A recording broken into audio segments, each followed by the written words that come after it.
한번 교수님이 따라한 거 다시 한번 해볼까요? 차이나 아웃! 한미동맹 강화!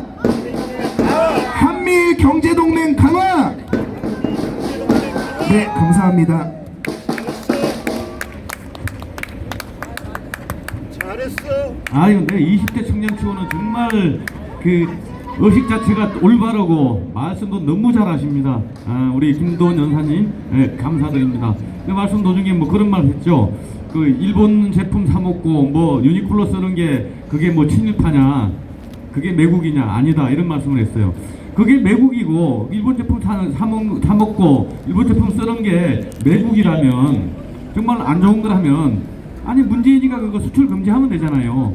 지네들 다 수출 뭐 수입해놓고서는 그 국민들이 그거 사 먹는다고 뭐라 그러는 게 말이 안 되는 거죠. 그러면 저 뭐 국가 권력 가지고 막아야죠. 그거 해서 안 되는 거면 국가 권력으로 막으면 되는 거지. 다 수출하는 거 뭐 다 해놓고서 국민들이 그거 사 먹는다고 매국이다, 친일이다, 이게 말이 안 되는 겁니다. 그러면 그렇게 국가적인 어떤 그 지금 일본을 갖다가 적대시하고 지금 어떤 경제 논란을 일으키고 국가적 이렇게 적대적으로 만든 게 바로 문재인 정권인데, 자기네들이 그럼 뭐 수입 규제를 해야죠. 일본 제품 수입을 막아버리면 국민들이 먹을 일이 없잖아요. 그런데 지금 뭐 그거 허가해놓고 온통 뭐 가게마다 돌아다니는 게 그런 제품들인데 뭣도 모르고 하나 사 먹은 게 그게 매국이고 친일입니까? 말도 안 되는 소리죠. 정말 우리 저 김도원 연사님 감사드립니다. 그러면 또 저 잠시 군가 한 곡 듣고 오늘 또 다음 행사 진행하겠습니다. 먼저 그 전에 잠깐 광고 말씀드릴게요. 오늘 저기 행진은 우리 저 여기 관할 또 경찰 우리 저 정보관님이 또 처음 오신 분이고 그래가지고 뭐 여러 가지로 좀 한 분 가지고 오는 우리 행진 그 리드 하는데 조금 어려움이 많을 것 같습니다. 그래서 오늘 행진은 생략하도록 하겠습니다. 다음 연사님 이제 연설을 마지막으로 오늘 행사는 간략하게 마치겠습니다. 끝나고 나면 여러분께서는 저 강화문 사거리에 가면 또 우리 뭐 애국우파들이 대단히 모여서 큰 집회를 하고 있습니다. 거기 가셔서 뭐 머릿수라도 하나 보탠다고 생각하시면 될 것 같고요.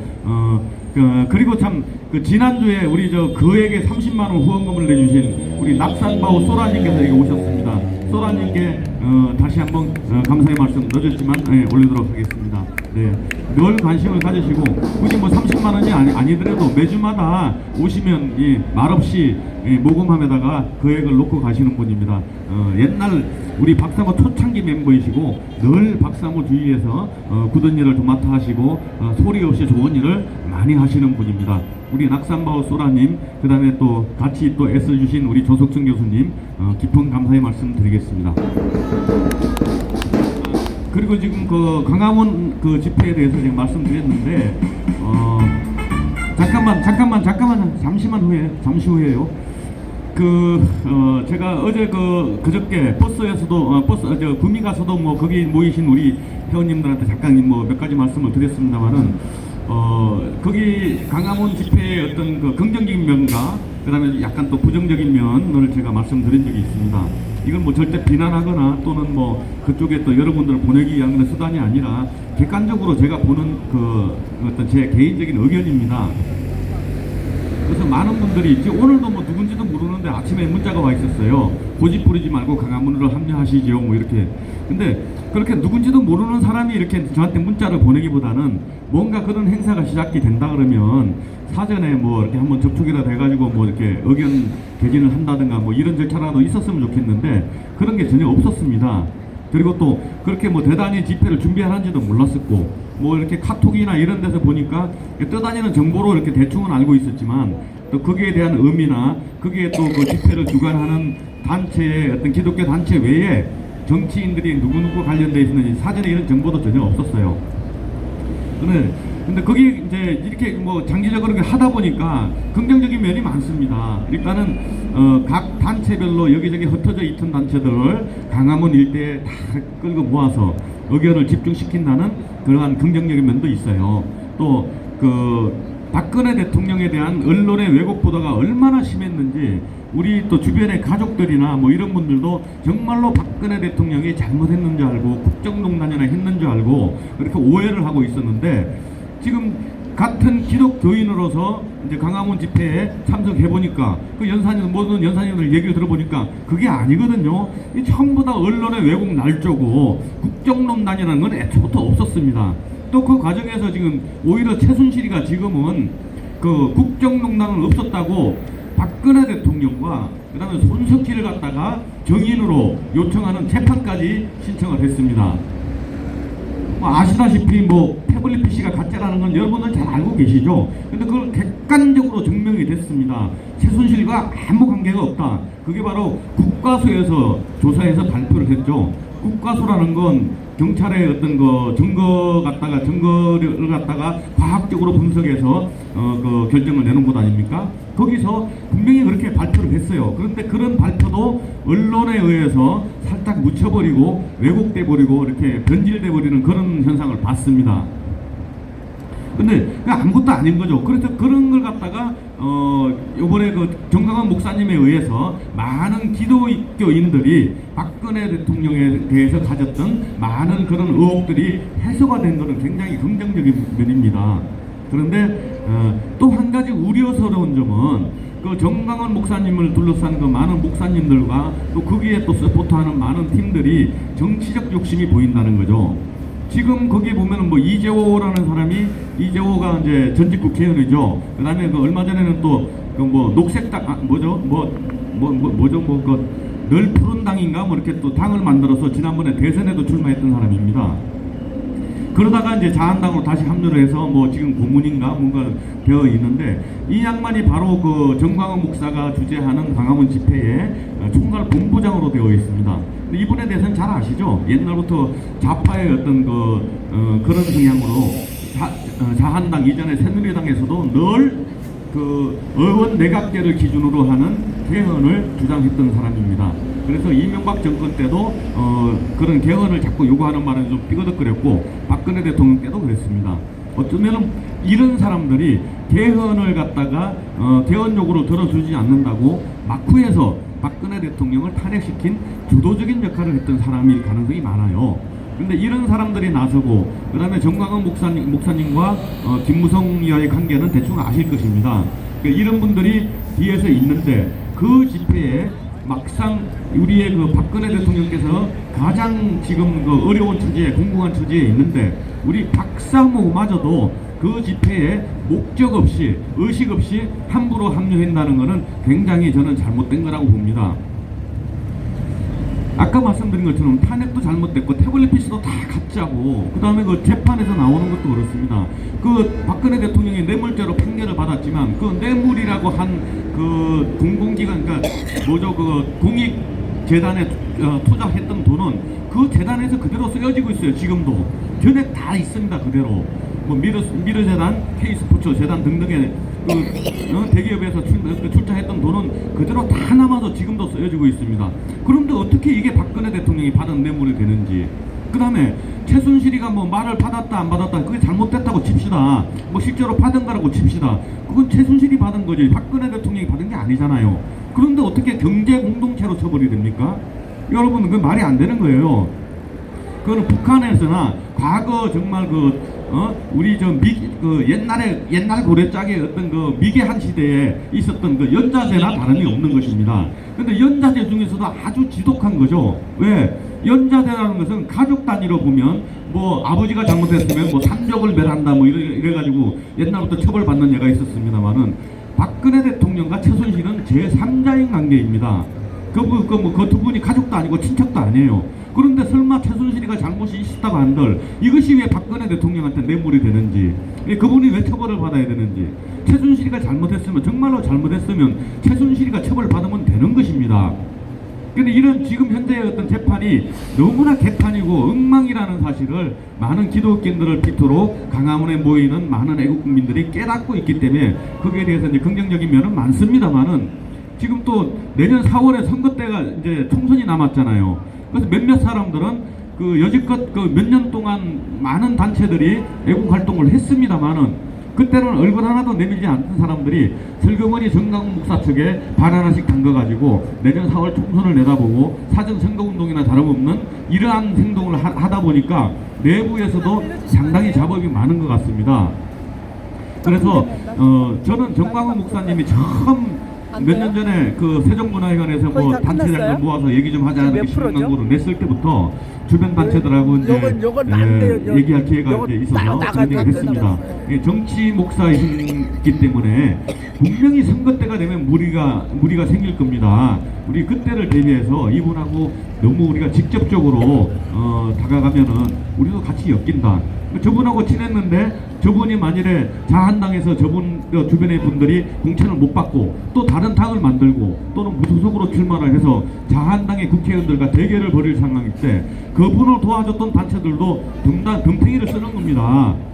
저 팀들도 보니까 정광훈 패거리인데 저기도 그러면 기독당이네? 이러한 오해를 줄 여지가 충분히 있기 때문에 그분께 지금 현재 접근하는 것은 좀 위험하니까 좀 두고 보십시오. 그리고 정치 성향에 대해서 지금은 자한당하고 같이 하는 것 같지만 거기에 많이 수고하시는 목사님들이나 또는 애국 지금 동조해 주시는 많은 애국 단체들을 공천해 줄 만한 자리가 없습니다. 지금 기존에 그 자한당의 국회의원들이 얼마나 지독한 사람들입니까? 자기들 입맛에 안 맞는다고 자기들의 안위를 위해서 대통령을 탄핵을 시켜버린 사람들이 그분들이 뭐라고 자기들 출마한다니까 자기 자리 양보해서 그래 너 여기 해라 이럴 것 같습니까? 절대 그런 일 없습니다. 결국은 저분들이 어떤 정치인 욕심을 버리지 않는다면 또 내년 4월 총선 이전에 큰 그런 또 애국 진영에 분란이 생길 가능성이 많습니다. 그랬을 때 저분들을 맹목적으로 지지했던 많은 단체들도 오해를 받을 소지가 있습니다. 그런데 다행히 우리 보신각은 정치적으로 자유롭습니다. 여기는 자한당을 비난하는 사람도 있고 자한당 성향을 가진 분도 있고 또 애국당을 비난하는 사람도 있고 애국당을 또 좋아하는 사람도 있고 또 그 기타 정당에 소속돼 있더라도 박근혜 대통령이 오로지 좋아서 오시는 분들 이런 분들입니다. 그런 만큼 여기서는 어떠한 정치 상황이 도래한다 해도 저희가 그 영향을 받을 일은 없을 것입니다. 그래서 지금은 애국당 쪽에 인원이 애국당도 많고 교보 쪽에 그 정광훈 목사님 쪽에 인원이 많지만 어떤 정치 상황이 혼란스럽게 되면 그분들이 대우각성을 할 것이고 그때가 되면 또 우리 보신각도 장소를 옮기거나 또는 이 자리에서 하더라도 새로운 규모와 또 장비를 갖춰서 적절하게 저희가 정광용 회장님을 빗대로 해서 다시 한번 나설 계기가 곧 올 것이라고 생각합니다. 그때까지 여러분 꼭 참고 힘드시지만 우리 같이 그때를 기다리는 의미에서 끝까지 함께 해주시기를 당부드리겠습니다. 자, 그럼 군가 한 곡 듣고 다음 순서 이어가겠습니다. 감사합니다.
마지막 연사님으로 우리 윤 에스더 연사님 모시고 좋은 말씀 듣는 시간 갖도록 하겠습니다. 예, 에스더님 올라오시고요. 혹시 여기 앉아 계신 우리 애국 동지 여러분께서도 한 말씀 꼭 하시겠다 하는 의향이 있으신 분은 우리 에스더님 연설하시는 도중에 오셔서 저한테 말씀해 주시면 단상위로 모시도록 하겠습니다. 에스더님 어서 오십시오.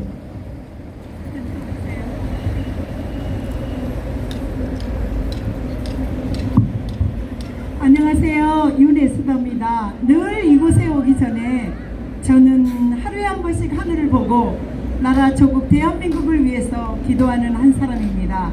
이곳 보신각에 와서 보니까 참 많은 사람들이 오고 가는 것을 지켜봅니다. 오늘은 또 이렇게 날씨도 아침에는 굉장히 추워서 옷차림을 속에 겨울옷을 입고 겉에 이렇게 한복을 입고 왔습니다.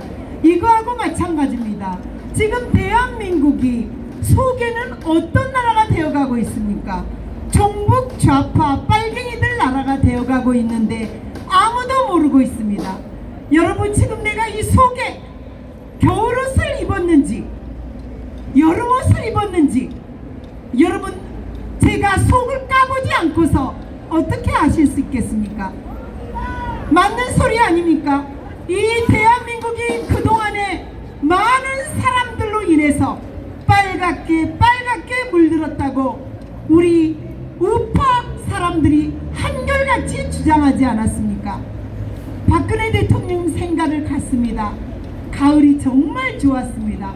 단감도 있었습니다. 어르신들을 어떻게 모시고 갈 수 있었겠습니까? 아버지, 막걸리 한 잔 하러 가시죠. 바로 그거와 똑같습니다. 종북 좌파 빨갱이들은 무엇이라고 이야기를 해서 투표일에 데리고 가겠습니까? 어르신, 기호 몇 번? 이거 꼭 찍으세요. 그거와 마찬가지로 대한민국이 어느 한순간에 자유대한민국이 빨간 나라가 되어버렸기 때문에 황간 출신인 조국마저도 우리 젊은 사람들은 조금은 잘생겼다고, 조금은 괜찮은 얼굴이라고, 황간 출신인 옛날로 따지면 황간이라고 이야기하지 않습니까? 찍소리도 못하는 조국이 정말 묵비권을 행사하더라고요. 울분에 찼습니다. 적어도 죄를 지었다면 미안합니다. 적어도 자라나는 학생들에게, 수능을 봐야 되는 학생들의 그 울분을, 그 열심히 하는 것을 조금이라도 안다면 어떻게 그날 아무 말도 안 한 채로 묵비권을 행사할 수 있었단 말입니까?